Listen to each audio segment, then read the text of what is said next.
Hi, everybody. Welcome to the Bible Summary Series. Today we're starting in Genesis chapter 25. After a while, Abraham remarried and took a wife named Keturah. Together, they had 6 more sons: Zimram, Jokshan, Medan, Midian, Ishbak, and Shua. And those sons had more sons. But Abraham gave everything he owned to Isaac. But he also gave gifts to the sons of his concubines, and then sent them away from Isaac towards the east country. Finally, at 175 years old, Abraham died as an old man who had lived a long, satisfying life, and his sons Isaac and Ishmael buried him in the cave of Machpelah, where Sarah his wife had previously been buried. After Abraham passed away, God blessed his son Isaac, and Isaac lived by the well Lahairoi. During this time, Ishmael, the son of Abraham and Hagar, had married a wife and fathered 12 sons, who became princes of their own tribes. Then Ishmael lived to be 137 years old before he passed away, and his descendants settled from Havilah to Shur and lived east of all his relatives. As for Isaac, the son of Abraham and Sarah, he was 40 years old when he married Rebekah, the daughter of Bethuel and the sister of Laban the Syrian. But 20 years passed, and Rebekah had no children because she was barren. So Isaac went and prayed to the Lord for his wife, and the Lord heard his prayers, and Rebekah became pregnant. But the children struggled within her, kicking and shoving at one another, and Rebekah said, "If the Lord has heard our prayer, then why am I like this?" So she went to the Lord and asked him. The Lord answered her. "2 nations are in your womb," he said, "and from the very beginning the 2 nations will be rivals. The one people will be stronger than the other, and the elder shall serve the younger." And when Rebekah gave birth, sure enough, there were twins in her womb. The first baby came out red all over like a hairy garment, so they called him Esau, which means hairy. After that, his brother came out with his hand holding tight to Esau's heel, so his parents named him Jacob, which means one who grabs by the heel, supplanter. Isaac was 60 years old when Rebekah finally gave birth to the boys. Time passed, and the boys grew up. Esau became a cunning hunter, a man of the outdoors. But Jacob was a quiet and peaceful man who liked to stay at home in the tents. And Isaac loved Esau because he enjoyed eating his venison. But Rebekah loved Jacob. One day Jacob was cooking a pot of reddish-brown lentil stew, and Esau came from the field, tired and starving. "Please, give me some of that red stew. I'm starving," Esau said to Jacob his brother. But Jacob said, "Not until you sell me your birthright first." "What good is it to me if I die from starvation?" Esau said. "Go ahead, you can have it." "Swear to me I can have it," Jacob insisted.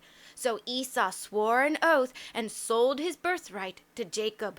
Then Jacob gave Esau some bread and a bowl of lentil soup, and Esau ate and drank, then got up and left. Thus Esau despised his birthright. In Genesis chapter 26, there was a famine in the land, just like there had been in the days of Abraham. So Isaac traveled to Gerar, where Abimelech, the king of the Philistines, lived. And the Lord appeared to Isaac and told him, "Don't go down into Egypt. Instead, stay where I tell you. Live in this land, and I will be with you and bless you. For I will give all these countries to you and to your offspring, and I will keep my promise to Abraham your father. And I will make your offspring multiply like the stars of heaven, and in your seed will all the nations of the earth be blessed, because Abraham listened and obeyed all my requirements, my commands, decrees, and instructions." So Isaac listened to God and lived in Gerar. And the men living there asked him about his wife. So Isaac said to them, "She is my sister," because he was afraid to tell them she was his wife. "They might kill me for her," he thought to himself, "because she is a beautiful woman." After they'd been living there for a long time, King Abimelech of the Philistines happened to look out of the window of his castle one day and saw Isaac was caressing Rebekah, his wife. So the king called Isaac and said in anger, "Look, she is certainly your wife. So how come you said, 'She is my sister'?" "Because I was afraid someone would kill me for her," Isaac said. "What is this you have done to us?" King Abimelech protested. "One of my men might easily have been intimate with your wife, and then you would have brought guilt upon all of us." Right afterwards, King Abimelech commanded his people, saying, "He that touches this man or his wife will surely be put to death." Then Isaac sowed in Gerar in the time of famine, and harvested 100 times more than he planted, because the Lord blessed him. And as time went on, Isaac became great and continued to gain more and more wealth, until he became very wealthy, with large flocks and herds and many servants. And soon the Philistines became very envious, and in their envy the Philistines filled all the wells Abraham had previously dug. Then King Abimelech came to Isaac and said to him, "You must leave, because you are become far too mighty." So Isaac left that area and set up his tents in the valley of Gerar and stayed there. He redug all the wells his father Abraham had dug, for the Philistines had filled them in with dirt after his father's death, and he gave them the same names as Abraham had. After Isaac's servants dug in the valley, they found a well of fresh water.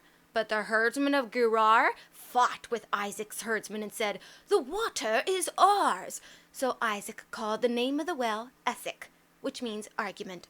And they dug another well, and yet again the men of Gerar fought for it. And Isaac called this one Sitnah, which means hostility. Isaac left that area, and once more his men dug another well. And finally, no one fought them for it. So Isaac named it Rehoboth, which means open space. "For now the Lord has made room for us," he said, "and we will be fruitful in the land."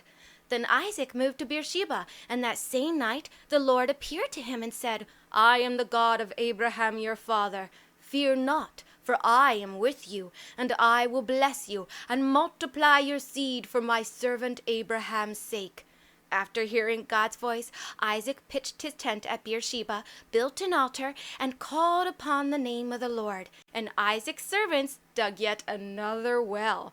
Once more, King Abimelech of Gerar visited Isaac, along with Ahuzath, his adviser, and Phicol, the chief captain of his army. "Why have you come to see me, seeing as you hate me?" Isaac said to them, "and you sent me away from you." "Because we saw that the Lord was certainly with you," they said, "and we said among ourselves, 'There should be an oath between you and us.' That is why we've come, to make a covenant with you, that you will do no harm to us, because we haven't harmed you. In fact, we've done nothing but good to you, and we sent you away in peace. See, you are now blessed of the Lord." At their words, Isaac threw them a feast, and they all ate and drank. Then they rose up early in the morning, swore oaths of peace one to another, and left in peace. On the same day, Isaac's servants came running to him and said, "We found water." And Isaac named the well they had dug Sheba, which means oath. The years passed by, and Esau turned 40 years old. And when he turned 40, he married Judith, the daughter of Beeri, the Hittite, and Bashemoth, the daughter of Elon, the Hittite. And the two women were a source of grief to Esau's parents, Isaac and Rebekah.